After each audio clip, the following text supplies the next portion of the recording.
রুদ্রদেব। আমি শানসেন model high স্কুলের ষষ্ঠ শ্রেণীর একজন ছাত্র। আজ আমি বিজ্ঞান নিয়ে আলোচনা করব। আজ বিজ্ঞানের ফিজিক্স নিয়ে আলোচনা করব। তো শুরু করা যাক।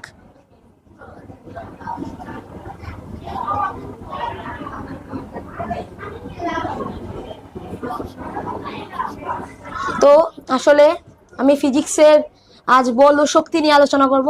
আমার যেটা মেইন বল ও শক্তি।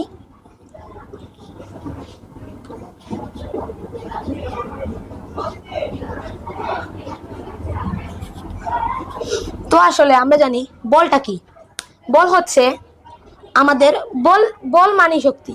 তো বলটা হচ্ছে আমরা যখন একটা বস্তু ধাক্কা দেই, অর্থাৎ আমরা বলতে পারি যার মাধ্যমে বস্তু গতি গতি গতি সঞ্চার হয়, সেটাই হলো বল। যদি এই বস্তুটাকে যদি আমি ধাক্কা দেই, তাহলে কি এটা গতি সঞ্চার করছে, মানে আমার এটা স্থির অবস্থা থেকে বস্তুটা সরে যাচ্ছে, তার মানে বস্তুর মধ্যে গতি সঞ্চার করছে। তো এটা যার মাধ্যমে হয়েছে, যার ফলে হয়েছে, সেটাই হলো বল। তার মানে আমরা বলতে পারি যে বল হচ্ছে গতি সঞ্চারে বল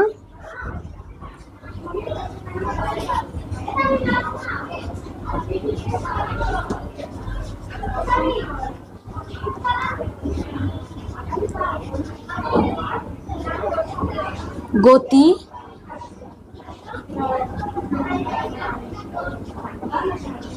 সৃষ্টি হয়, সেটাই হলো বল। বল কি? যার মাধ্যমে গতি সৃষ্টি হয়। তো বল কিন্তু অনেক ধরনের থাকতে পারে।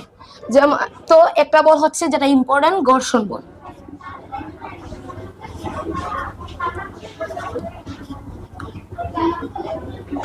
ঘর্ষণ বলটা কি? ঘর্ষণ মানে কি? ঘর্ষণ মানে হচ্ছে যদি এই কলম আর এই ডাস্টারের মধ্যে যে আমি এইভাবে যদি আমি তাদের ঘর্ষণ সৃষ্টি করতে পারি, তো ওই যে তাদের যে পরস্পরের যে স্পর্শটা হচ্ছে, এটাই হচ্ছে ঘর্ষণ। ঘর্ষণ বলটা কেন জরুরি?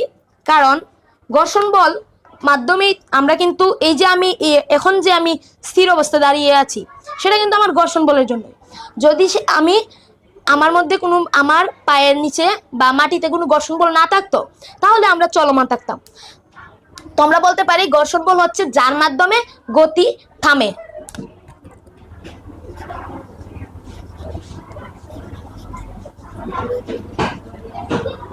মাধ্যমে গতিশীল বস্তু স্থির হয়।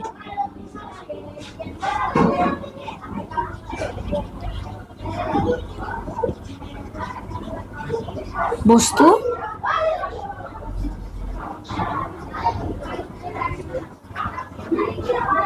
তো আমি কি লিখছি? যার মাধ্যমে গতিশীল বস্তু স্থির হয়। তো আমি একটা উদাহরণ দিতে পারি।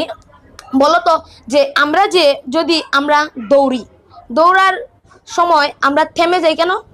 বা আমরা চাইলে তো ঘর্ষণ বল না থাকলে আমরা সারা দিনই চলমান থাকতাম কেন? আচ্ছা, তুমি দৌড় ছাড়া যদি একটা মার্বেলের চিন্তা করো, একটা মার্বেল যদি আমরা মাটিতে এইভাবে ছেড়ে দেই, তো এটা কেন শেষ প্রান্তে গিয়ে থেমে যায়? কারণ তার ঘর্ষণ বল কমে যাচ্ছে, ধীরে ধীরে তার ঘর্ষণ বল কমে যাচ্ছে। এটা হচ্ছে মূল কারণ। আর যদি ঘর্ষণ বল থাকাটাও জরুরি, আবার অনেক ক্ষেত্রে না থাকাটাও জরুরি। যেমন আমাদের নিজের ক্ষেত্রে যদি চিন্তা করি, ঘর্ষণ বল থাকা জরুরি। আর ঘর্ষণ বল কোন ক্ষেত্রে না থাকা জরুরি?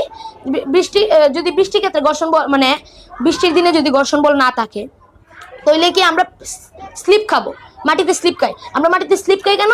কারণ হয়তো আমার পৃষ্ঠদর্শী ঘর্ষণ বল কম, হয়তো আমার মানে পায়ের মধ্যে ঘর্ষণ বল কম। এখন বলতে পারো যে পায়ের মধ্যে কিভাবে ঘর্ষণ বল সৃষ্টি হয়? আমরা পায়ের মধ্যে যে আমাদের পায়ের মধ্যে কিন্তু হাতের তালুর যদি আমরা চিন্তা করি, এই যে আমার হাতের তালুর মধ্যে অনেক কাঁচ কাটার মতন দাগ আছে। তো ওইটা থাকার কারণ হচ্ছে, এটা আমি যদি মাইক্রোস্কোপের মাধ্যমে বিজ্ঞানী দেখিয়েছেন যে এই যে একটা বস্তু যদি আমি মাইক্রোস্কোপ দ্বারা দেখি, দেখা যাবে যে কোনো বস্তুই সমান না। মানে কোনো বস্তুই যে একদম মানে তার মধ্যে কোনো কাজ কাটাই নেই, এইরকম না। যদি আমরা এটা মাইক্রোস্কোপ দ্বারা দেখি, দেখা যাবে যে বস্তুটি এইরকম কাজ কাটা দেখা যাবে। আর পৃষ্ঠদর্শ কিন্তু সমান না, পৃষ্ঠদর্শের ক্ষেত্রেও দেখা যাবে এইরকম। তো ওই যে আরেকটা বস্তু পরস্পর তাদের স্পর্শ করে, ওই স্পর্শের ফলে কিন্তু ঘর্ষণ বলটা সৃষ্টি হয়।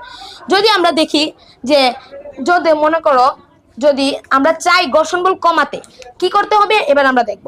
ঘর্ষণ বল কমানোর জন্য।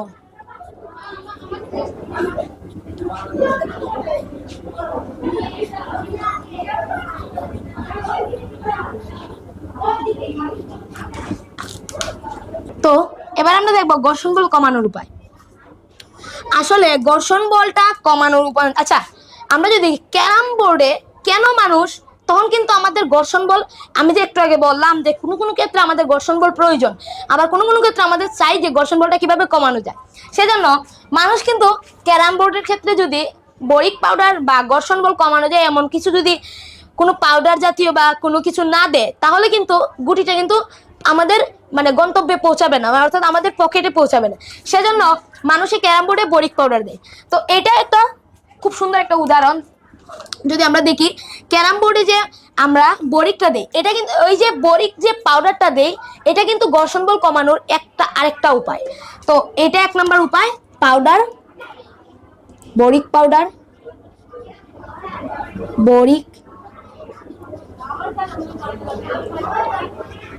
পাউডার বা শুধু